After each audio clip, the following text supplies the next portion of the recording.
Hello, everybody. And I want to say, before I say anything else, happy Valentine's. We are recording this live on February 14th, 2026. And I want to wish all of you lovebirds and those of you seeking love a happy Valentine's Day.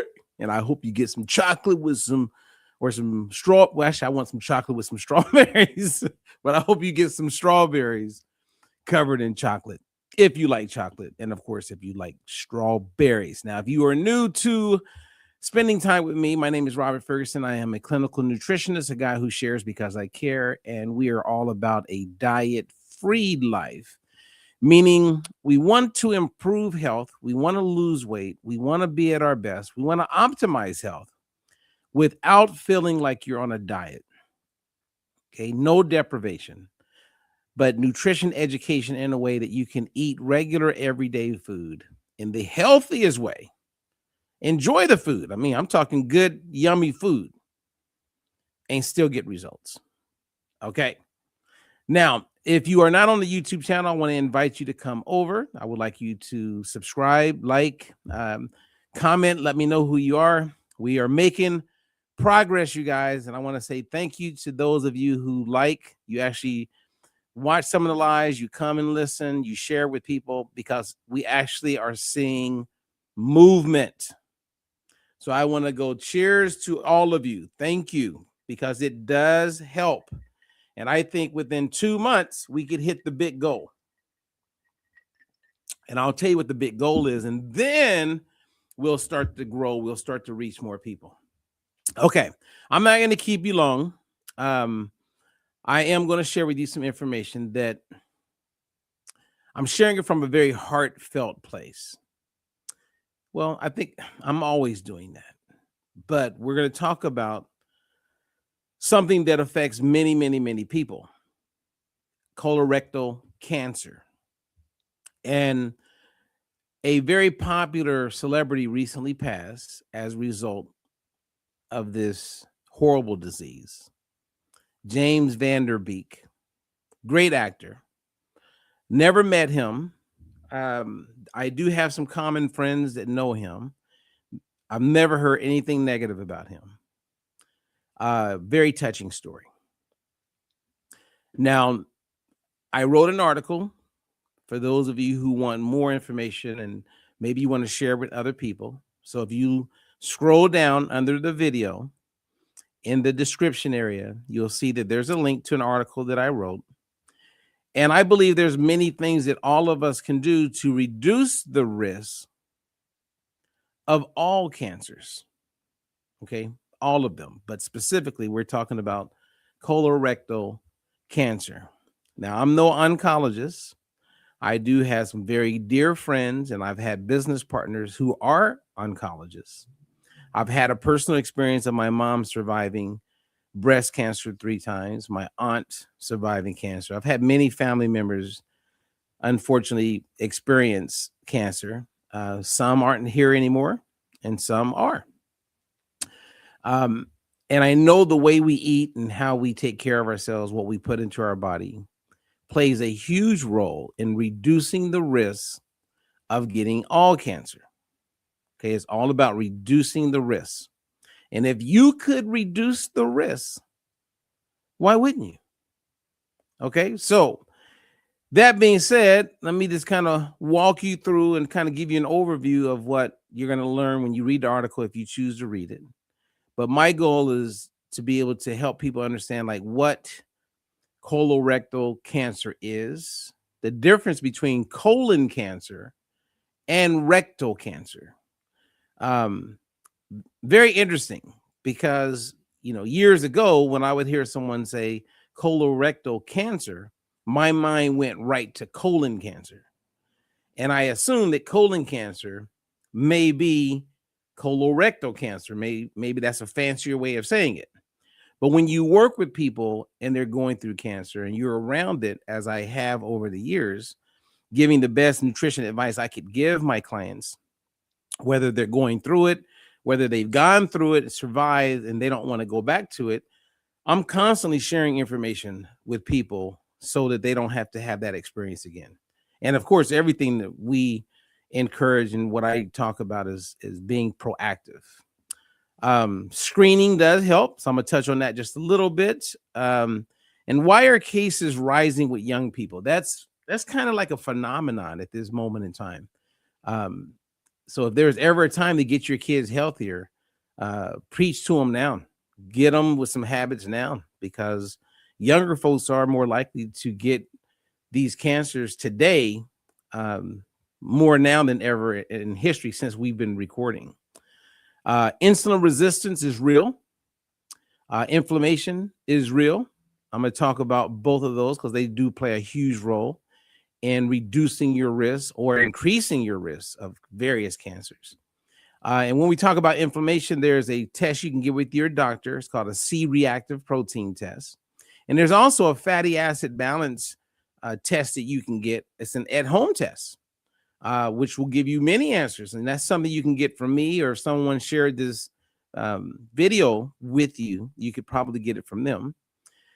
And of course, what we can do to lower our risks, right? Because at the end of the day, that's what it all comes down to. Now, cancer, if you didn't know this, it often grows in a body when there's been long-term inflammation. So inflammation's existed, it's there, it's been happening. The good news is that inflammation can be measured, and inflammation can often be improved, right? So we can lower it. Now, why does James Van Der Beek's story matter? Well, he's known as an amazing actor, right? He was on a show. I didn't watch it that often, but it was Dawson's Creek. But he went public with his colorectal cancer. And his story, in my opinion, underscores that this disease affects individuals of all ages. None of us are exempt. Now, colorectal cancer, if you didn't know this, is one of the most common cancers in the United States and one of the leading causes of cancer-related death. Screenings do save lives, so I would recommend that you get a screening when you can. But what is colorectal cancer? Well, colorectal cancer begins in the colon or the rectum. Okay, so you heard me correctly. It can begin in the colon or the rectum. Okay, and these are part of, like, when we say colon, we're talking about the large intestine. So when you eat food, when the food leaves the stomach, it goes into your small intestine. And then the small intestine leads to the large intestine, which we call the colon. Now, most colorectal cancers begin as small growths, what they call polyps. So you can think of a polyp like a small bump. I always think of, like, I've been running into those potholes, like, and messing up my tires, like left and right. When I think of a small bump on the road, I'm thinking of that. So that's like a polyp, and it's inside the wall of the colon. And many polyps are harmless. So you could have polyps and harmless, and you're good. Okay. But over time, of course, these things can go from being okay to being something that's not good. Now, if you think of these bumps or whatever, or think of a crack in concrete, right? Yeah, a crack in concrete. If pressure continues to build and no repairs are made, that crack can grow. And in the same way, a polyp can slowly turn into cancer over 10, 15 years. So remember, inflammation is taking place. A lot of people aren't even looking at inflammation, not even thinking about inflammation. But it's not like cancer just happens like boom, like you wake up or go to bed one night and did something and you get cancer. It doesn't work like that. So how you live your life, there is a compounding effect, right? So the longer you go and put off losing weight, or the longer you go and put off getting your body back into balance, the longer you go without dealing with inflammation, eventually it can show up in something that you don't want. And sometimes when you get certain diagnosis, then there's no going backward, right? Like Alzheimer's, for instance. You can probably slow certain things down, or you could, calm the symptoms. But when it happens, some things, that's just it. The good news is with the advancement of technology, science, and medicine, we're getting better and better at helping people live with various cancers, prolong. But then again, nothing's guaranteed. And that's why certain people don't make it. God bless their soul. So then the question is colon cancer, which I just mentioned, the same as colorectal cancer? It's not, right? Because colorectal cancer, it can begin, as I mentioned, in the colon or the rectum, right? So if the cancer, and here's a differentiator, here's the clarity. If the cancer starts in the colon, is then called colon cancer. If the cancer starts in the rectum, it's called rectal cancer. So when doctors say colorectal cancer, they are talking about cancers that begin in either place. Now, there's stages of colorectal cancer. And of course, there's symptoms, right? Blood in the stool, could be ongoing gas. There's so many. And you can look that up and you can get that information. But anytime something's off that's not the norm, my recommendation is go to your doctor.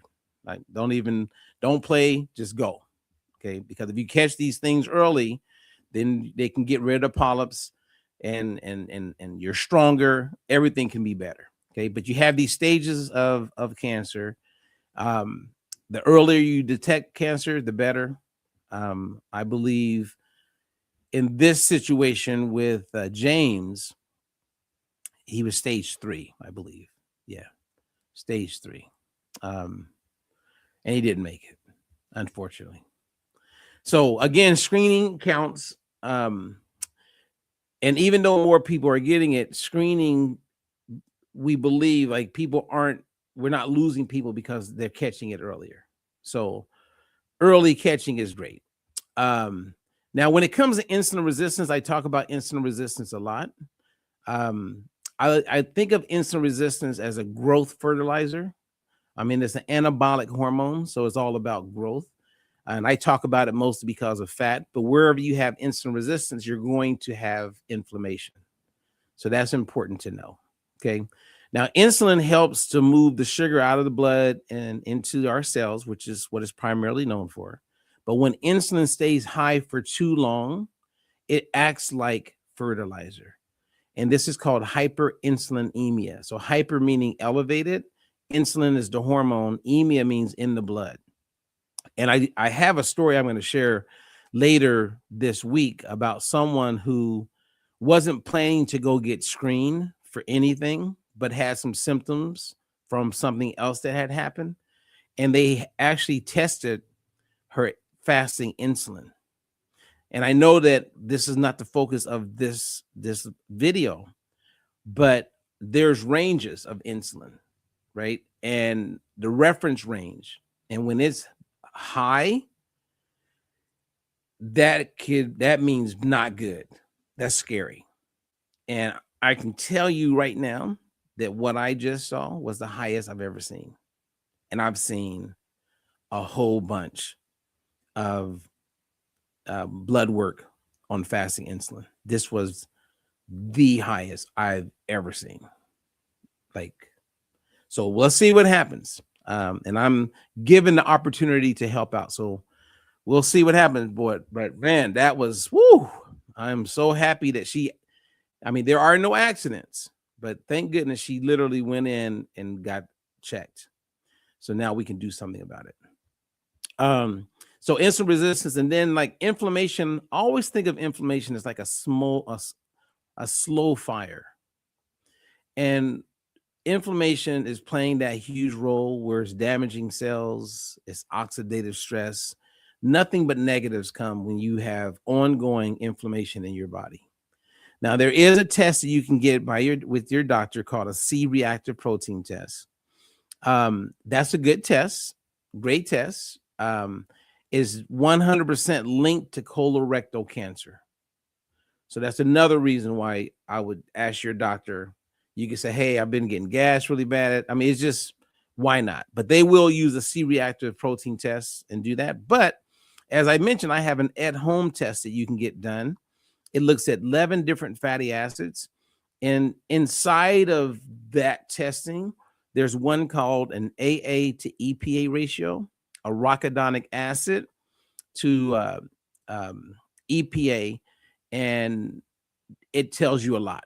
It doesn't diagnose anything, but it definitely gives you insight to low-grade chronic inflammation, what can be taking place for a long period of time without knowing it, that plays that role, that compound effect that shows up in really bad things. So I'm just a big believer that why not do all the things that you can do to reduce your risk of any type of cancer.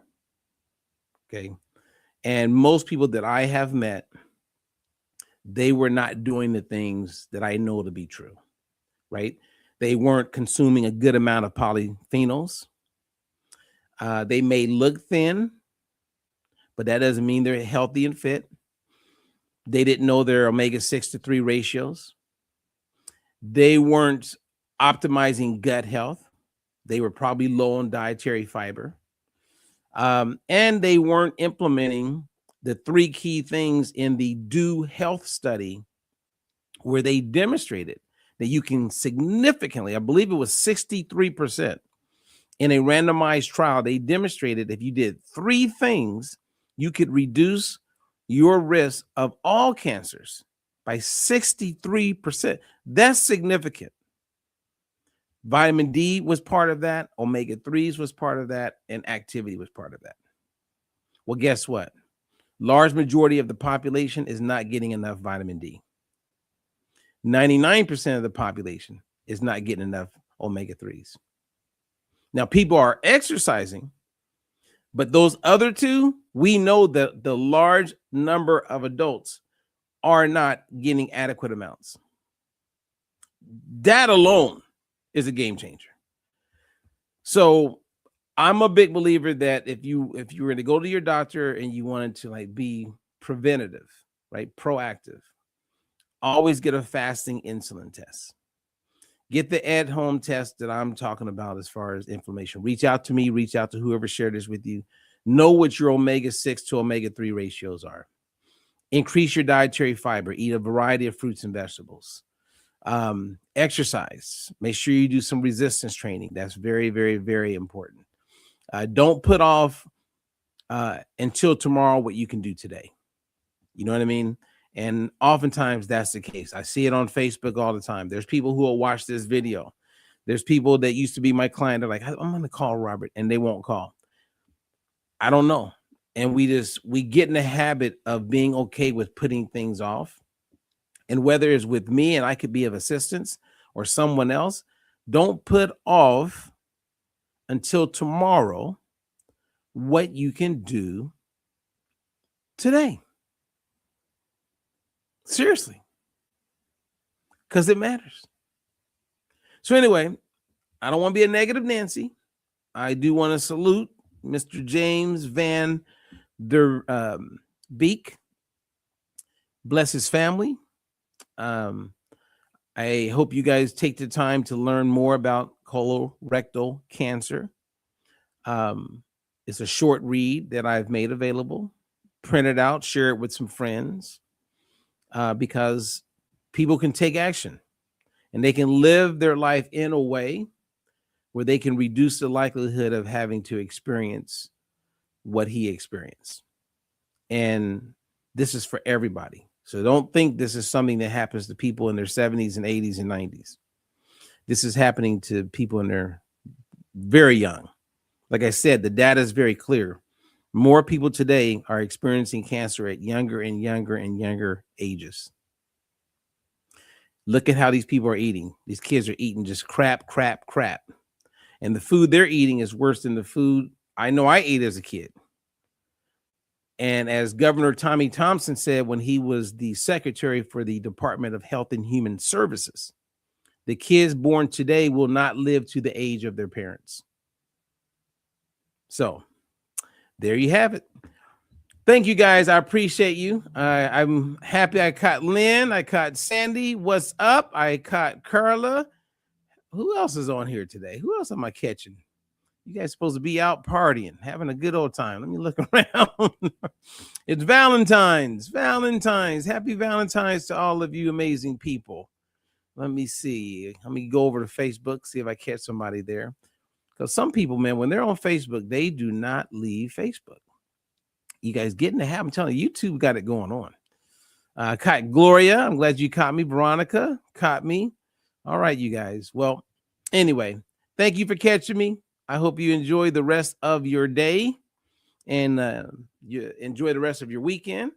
God bless. If you need anything, reach out. My contact information is provided. And again, make sure you like, subscribe, comment, come to YouTube. I appreciate it. It does help. All right. So until the next one, peace out. In a world of dice, there's a new way to see. No more counting calories, just living free. Robert Ferguson's got the plan you need. With diet-free life, it's the key. No more starving, getting rid of inflammation.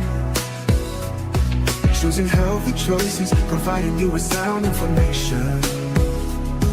Bringing balance to hormones and insulin through food. With DFL, teaching you food choices to see it through.